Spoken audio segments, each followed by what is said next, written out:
In the pandemic, hope all of you are fine. And today I am here to discuss with you ITR forms, which is notified by the government. And now ITR 1 to ITR 7 forms notified by the government in official gazette. But there is only ITR 1 and ITR 4 is available in utility form.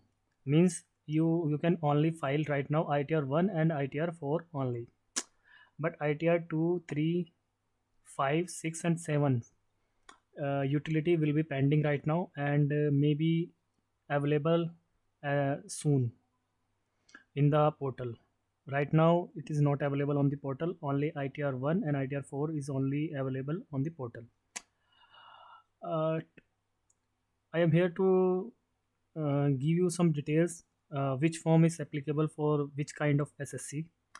So first of all, we are discuss ITR 1. It is also called Sahaj. Means it is very simple form and too short form, simply only 1 and 2 pages, only 2 pages form.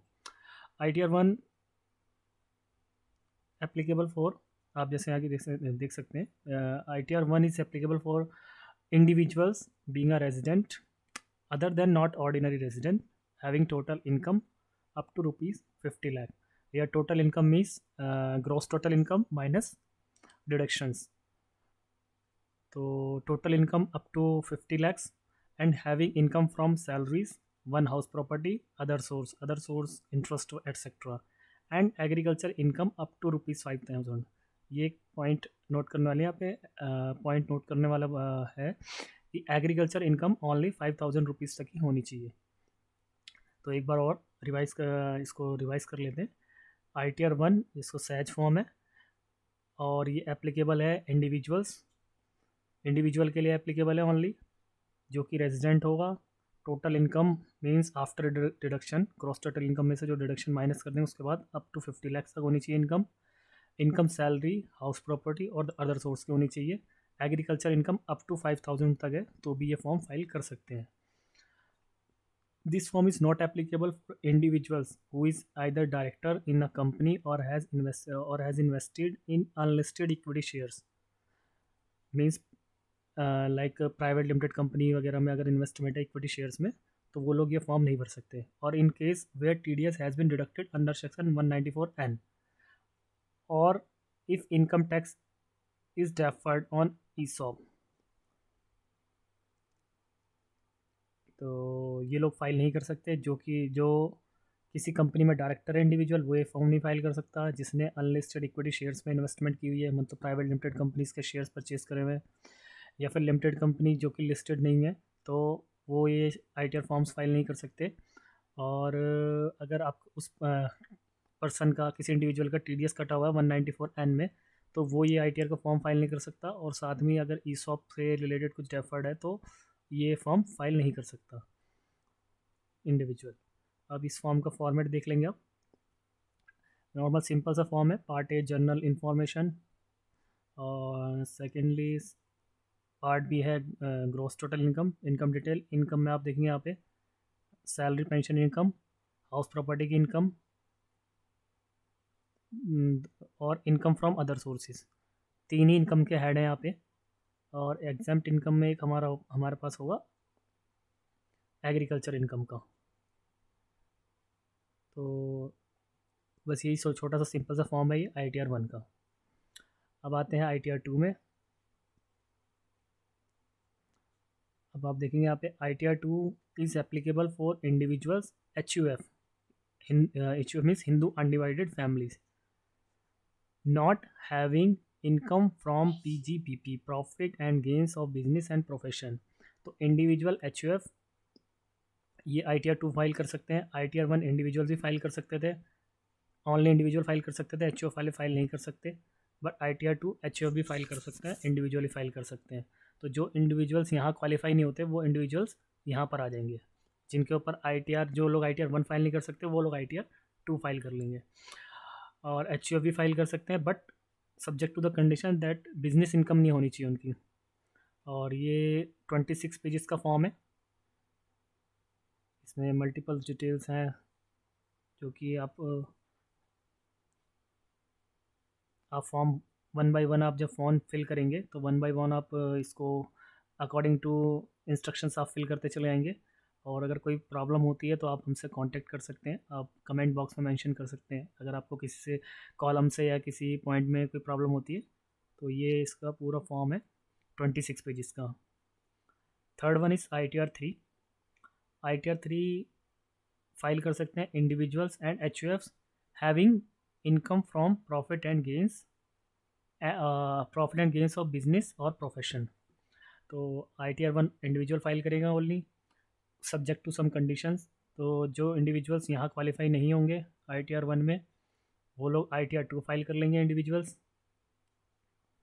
और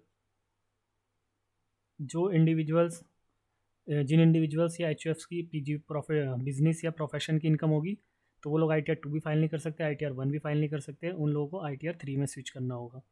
तो ITR 3 applicable है उन person पर जिनकी बाकी income के साथ साथ बिजनेस इनकम या प्रोफेशन की इनकम भी है। तो अगर आपकी बिजनेस और प्रोफेशन की इनकम है और इसके अलावा भी बहुत सारी इनकम है या ओनली बिजनेस एंड प्रोफेशन की इनकम है तो आप ये ITR 3 फाइल करनी होगी आपको। एक बार और दोबारा रिपीट कर देता हूँ, यहाँ पर आपके ITR 3 फाइल करने के लिए बिजनेस इनकम या प्रोफेशन की इनकम होना मस्ट है।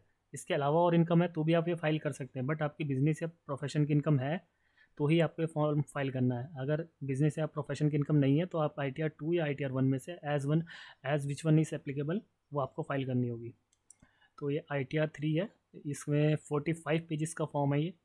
और ये भी आप देख लेंगे, अगर कहीं कोई प्रॉब्लम होती है तो आप कांटेक्ट कर सकते हैं या अपने किसी भी प्रोफेशनल्स की हेल्प ले सकते हैं और उनकी हेल्प लेके आपके ITR फॉर्म फाइल कर सकते हैं, या हमसे भी कांटेक्ट कर सकते हैं। कमेंट बॉक्स में आपको हमारी डिटेल मिल जाएगी, आप हमसे कांटेक्ट कर सकते हैं।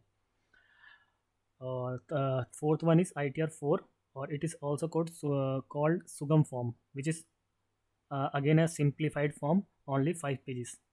So this income for ITR 4 is applicable for individuals, HUFs and firms other than LLP। LLP जो MCA में रजिस्टर्ड हो जाते हैं, तो LLP other than LLP being a resident having total income up to ₹50 lakh। तो individuals, HUFs और firms having income up to ₹50 lakh and having income from and, यहाँ word है एंड, और उनकी इनकम होनी चाहिए बिजनेस एंड प्रोफेशन के which is computed under section 44AD, ADA और 44AE। तो यहाँ भी मस्ट है कि आपके पास बिजनेस इनकम होनी चाहिए, बिजनेस या प्रोफेशन की इनकम होनी चाहिए, और वो भी अंडर सेक्शन 44AD जो कि प्रिजम्पटिव बेसिस टैक्सेशन है 6% और 8% वाला कंडीशंस होती हैं यहाँ पे। 6% फॉर अगर आप बैंकिंग ट्रांजेक्शन्स में लेन देन करते हैं, कैश में नहीं है आपका, और 6% 8% है अगर आप कैश में डील करते हैं, और 6% है आप अगर बैंकिंग चैनल के थ्रू डील करते हैं। तो आपको 44AD में एप्लीकेबल होते हैं। और 44AD है प्रोफेशंस के लिए। प्रोफेशनल्स को इसमें अलाउड है कि वो अपने जो भी ग्रॉस रिसिप्ट है उसका 50% इनकम एज्यूम कर सकते हैं। 44AE है व्हीकल के केस में, जो ट्रांसपोर्टर्स वगैरह होते हैं वो लोग अपनी प्रिजम्पटिव बेसिस में पर ट्रक बेसिस पे एक इनकम होती है, फिक्स इनकम मान ली जाती है, उसके अकॉर्डिंग अपनी ITR फाइल कर सकते हैं। बट इसमें सब्जेक्ट टू कंडीशन है कि आप जो रेजिडेंट है, पहले तो रेजिडेंट होना चाहिए फर्स्ट कंडीशन, दूसरा इनकम अप टू 50 लाख होनी चाहिए, और थर्ड कंडीशन है कि बिजनेस या प्रोफेशन की इनकम होनी चाहिए, वो भी इन तीनों हेड में से किसी एक की। 44AD ट्रेडर एंड मैन्युफैक्चरर्स के लिए है, सब्जेक्ट टू सम कंडीशन 6% और 8% का इसमें क्लॉज होता है। इफ 44AD है प्रोफेशनल्स के लिए है, नोटिफाइड प्रोफेशनल, इसमें 50% का क्लॉज होता है। 44AE ट्रांसपोर्टर्स के लिए है, ट्रक्स वगैरह जो डील ट्रांसपोर्टेशन की सर्विसेज जो प्रोवाइड करते हैं गुड्स एंड गुड्स का, तो उनके लिए 44AE में फिक्स रेट से एक इनकम एज्यूम कर ली जाती है, तो वो लोग ये फॉर्म फाइल कर सकते हैं। फॉर्म किसके लिए एप्लीकेबल नहीं है? Not for an individuals who is either director in a company or has invested in unlisted equity shares, or if income tax is deferred on ESOP। तो same condition is S ITR 1 भी इन लोगों के लिए नहीं है। और जो लोग ITR 1 फाइल, सेम कंडीशन जो ITR 1 में है, जो लोग ITR 1 फाइल नहीं कर सकते वो सेम कंडीशन ITR 4 के लिए भी है, तो ये लोग ITR 4 फाइल नहीं कर सकते। ये सबसे छोटा आई टी आर वन और आई टी आर फोर काफ़ी सिंपल फॉर्म है। आई टी आर फोर को सुगम बोलते हैं और आई टी आर वन को सहज बोलते हैं फॉर्म को। तो ये दोनों 4 फॉर्म हो गए। अब fifth one is for person other than individual, H U F and company and person filing form I T R seven. तो कभी कभी होती हैं, जैसे ट्रस्ट हैं, सोसाइटीज़ हैं, या इस तरह की जो ऑर्गेनाइज होती हैं, A O P A, B O I, body of individual, association of persons, तो ऐसे लोग ये वाली I T R five file कर सकते हैं। और वो लोग जो I T R seven file करने के लिए एलिजिबल नहीं है, तो वो लोग भी आई टी आर फाइव फाइल कर सकते हैं। ये भी 45 पेजेस का फॉर्म है। और नॉर्मली ये other than individuals, most of the cases में मतलब मैंने आपको बताया जैसे कि ट्रस्ट वगैरह है, सोसाइटीज़ है, वो लोग ये फॉर्म फाइल करते हैं। आई टी आर सिक्स है कॉरपोरेट्स के लिए, means companies other than companies claiming exemption under section 11। तो वो सारी कंपनीज, जितनी भी कंपनीज है वो I T R six file करेंगे, सब्जेक्ट टू जो कंपनीज सेक्शन 11 का एग्जम्पशन क्लेम कर रही हैं, वो companies I T R seven file करेंगे। For person claiming, person including companies required to furnish return under section 139 4A or 139 4B 1 or 139 4C 139 4D only। तो ये है फॉर्म्स। तो इनकम टैक्स में यही 7 टाइप के फॉर्म्स होते हैं जो कि गवर्नमेंट ने नोटिफाई कर दिए हैं। और जल्दी इनके जो यूटिलिटी है वो भी गवर्नमेंट अवेलेबल करवा देगी वेबसाइट पे। उसके बाद हम लोग इनको फॉर्म्स को फाइल कर पाएंगे। अभी हमारे पास सिर्फ आई T are one and I T are four की यूटिलिटी अवेलेबल है और वही हम फाइल कर सकते हैं। तो ये है फॉर्म्स। आई टी आर सिक्स आपका 56 पेजेस का है, आई टी आर सेवन आपका 22 पेजेस का फॉर्म है। तो होप फ्रेंड्स आपको आई टी आर फॉर्म्स के लिए काफ़ी अंडरस्टैंडिंग आ गई होगी इस वीडियो को देखने के बाद, और आपको ये भी आइडिया लग गया होगा कि which form is applicable for which type of SSC. तो that's it for today and thanks for watching my video. ऐसी ही लेटेस्ट अपडेट्स और वीडियोस के लिए, नॉलेजेबल वीडियोस के लिए आप हमारे चैनल को सब्सक्राइब कर सकते हैं और साथ ही साथ लाइक का बटन प्रेस कर दें। That's it friend, thank you, thanks for watching my video.